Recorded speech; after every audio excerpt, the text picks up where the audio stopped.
तत्त्वमिच्छामि वेदतम् त्यागस्य च हर्षिकेश पृथक्केशिनिषूदन।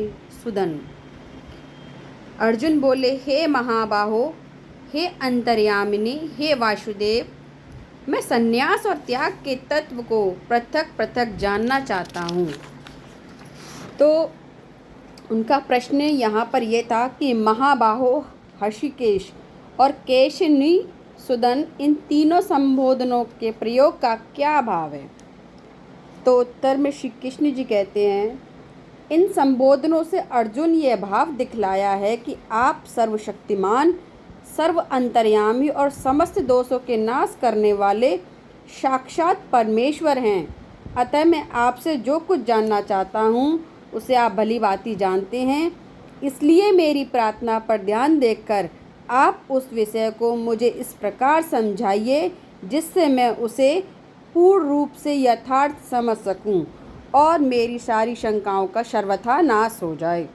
प्रश्न, मैं संन्यास के और त्याग के तत्व को अलग अलग जानना चाहता हूँ।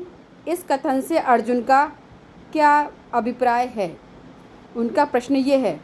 उत्तर मिलता है, उपयुक्त कथन से अर्जुन ने यह भाव प्रकट किया है कि संन्यास का क्या स्वरूप है, इसमें कौन कौन से भाव और कर्म सहायक एवं कौन कौन से बाधक हैं, उपासना सहित सांख्य योगिका और केवल सांख्य योगिका का साधन किस प्रकार किया जाता है, इसी प्रकार त्याग का क्या स्वरूप है, केवल कर्मयोग का साधन किस प्रकार होता है और क्या करना इसके लिए उपयोगी है और क्या करना इसमें बाधक है, भक्ति मिश्रित कर्मयोग कौन सा है, भक्ति प्रदान कर्मयोग कौन सा है तथा लौकिक और शास्त्रीय कर्म करते हुए किस प्रकार किया जाता है, इन सब बातों का भी मैं भली भांति जानना चाहता हूँ। इसके सिवा इन दोनों साधनों में अलग अलग लक्षण और स्वरूप भी जानना चाहता हूँ।